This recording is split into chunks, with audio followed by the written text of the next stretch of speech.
ನಮಸ್ಕಾರ ವೀಕ್ಷಕರೇ. ಶಿವ ಹಲವು ಹೆಸರಿನಲ್ಲಿ ದೇಶದ ಎಷ್ಟೊಂದು ಕಡೆಗಳಲ್ಲಿ ನೆಲೆಸಿದ್ದಾನೆ. ವಿಶ್ವನಾಥ, ಸೋಮನಾಥ, ಕೇದಾರನಾಥ, ಬದರಿನಾಥ, ಶಂಭು, ಶಂಕರ, ಇನ್ನೂ ಎಷ್ಟೋ ಹೆಸರುಗಳಿವೆ. ಶಿವರಾತ್ರಿಯಂದು ಶಿವನ ದರ್ಶನ ಮಾಡುವುದು ಅತ್ಯಂತ ಶ್ರೇಷ್ಠವಾದದ್ದು ಎಂಬುದು ನಿಮಗೆಲ್ಲ ತಿಳಿದಿದೆ.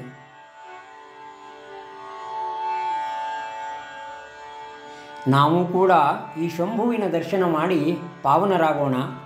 ಅದಕ್ಕೂ ಮೊದಲು ದಯಮಾಡಿ ಇದುವರೆಗೂ ನನ್ನ ಈ ಚಾನಲ್ಗೆ ಸಬ್ಸ್ಕ್ರೈಬ್ ಮಾಡದೇ ಇರುವವರು ಸಬ್ಸ್ಕ್ರೈಬ್ ಮಾಡಿಕೊಳ್ಳಿ ಮತ್ತು ಈ ವಿಡಿಯೋಕ್ಕೆ ಖಂಡಿತ ನಿಮ್ಮ ಒಂದು ಲೈಕ್ ಸಿಕ್ಕೇ ಸಿಗುತ್ತೆ ಅನ್ನೋ ನಂಬಿಕೆಯೂ ನನಗಿದೆ.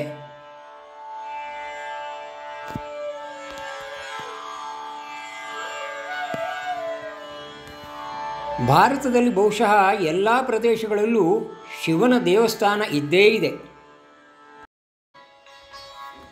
ಅಂತಹುದೇ ವಿಶೇಷತೆಯನ್ನು ಹೊಂದಿದಂಥ ಭಾವನಾಥ ಮಹಾದೇವ ದೇವಾಲಯ ಗುಜರಾತ್ನ ಗಿರ್ನಾರ್ ಪರ್ವತದ ತಪ್ಪಲಿನಲ್ಲಿದೆ.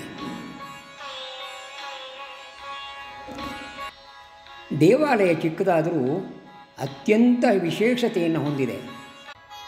ಶಿವರಾತ್ರಿಯಲ್ಲಿ ಇಲ್ಲಿ 5 ದಿನಗಳ ಜಾತ್ರೆಯೇ ನಡೆಯುತ್ತದೆ. ಶಿವ ಗಿರ್ನಾರ್ ಪರ್ವತದ ಮೇಲೆ ಹೋಗುತ್ತಿರುವಾಗ ಈ ಸ್ಥಳದ ಸೌಂದರ್ಯವನ್ನು ನೋಡಿ ಅಲ್ಲಿಯೇ ತಪಸ್ಸಿಗೆ ಕುಳಿತುಕೊಳ್ಳುತ್ತಾನೆ. ಇದನ್ನು ತಿಳಿಯದ ಪಾರ್ವತಿ ನಾರದರು ತಿಳಿಸಿದಂತೆ ಶಿವನನ್ನು ಕುರಿತು ಧ್ಯಾನಿಸುತ್ತಾ ಅವಳು ಇದೇ ಸ್ಥಳಕ್ಕೆ ಬರುತ್ತಾಳೆ. ಇದನ್ನು ತಿಳಿದ ಶಿವ ಲಿಂಗರೂಪದಲ್ಲಿ ಪ್ರಕಟಗೊಳ್ಳುತ್ತಾನೆ ಎಂದು ಕೆಲವರು ಹೇಳುತ್ತಾರೆ. ಇನ್ನು ಕೆಲವರು ಶಿವ ಮತ್ತು ಪಾರ್ವತಿ ಈ ಪರ್ವತದ ಮೇಲಿಂದ ಹಾದು ಹೋಗುವಾಗ ಪಾರ್ವತಿಯ ಪವಿತ್ರ ಕರವಸ್ತ್ರ ಕೆಳಗೆ ಬೀಳುತ್ತದೆ, ಅಲ್ಲಿಯೇ ಶಿವಲಿಂಗ ಉದ್ಭವವಾಯಿತು ಎಂದು ಇನ್ನು ಕೆಲವರು ಹೇಳುತ್ತಾರೆ. ಸ್ಕಂದ ಪುರಾಣ ಹಾಗೂ ಮಾರ್ಕಾಂಡೇಯ ಪುರಾಣಗಳಲ್ಲಿಯೂ ಈ ದೇವಾಲಯದ ಉಲ್ಲೇಖವಿದೆ ಎಂದು ಅಲ್ಲಿಯ ವ್ಯವಸ್ಥಾಪಕರ ಅಂಬೋಣ.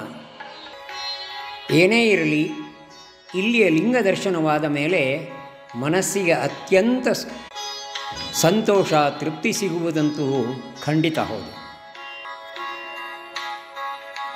ಇದಕ್ಕೆ ಹೊಂದಿಕೊಂಡು ಇರುವುದು ಮೃಗೀಕುಂಡ.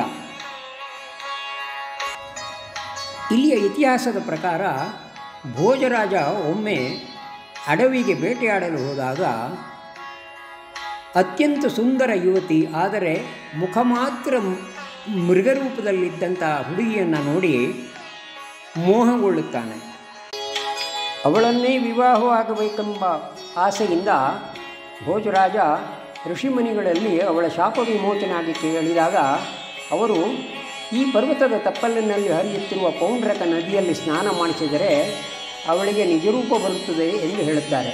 ಅದರಂತೆ ಅವಳು ಈ ಜಾಗದಲ್ಲಿ ಬಂದು ಸ್ನಾನ ಮಾಡಿದಾಗ ಅವಳ ಶಾಪ ವಿಮೋಚನೆ ಆಗುತ್ತದೆ.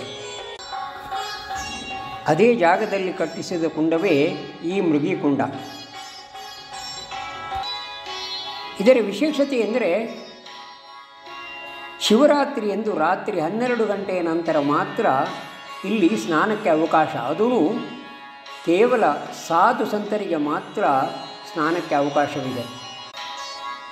ಈ ಸಾಧು ಸಂತರ ಸ್ನಾನವಾದ ಮೇಲೆ ಇಲ್ಲಿ ಸ್ನಾನಕ್ಕೆ ನಿಷೇಧವಿರುತ್ತದೆ.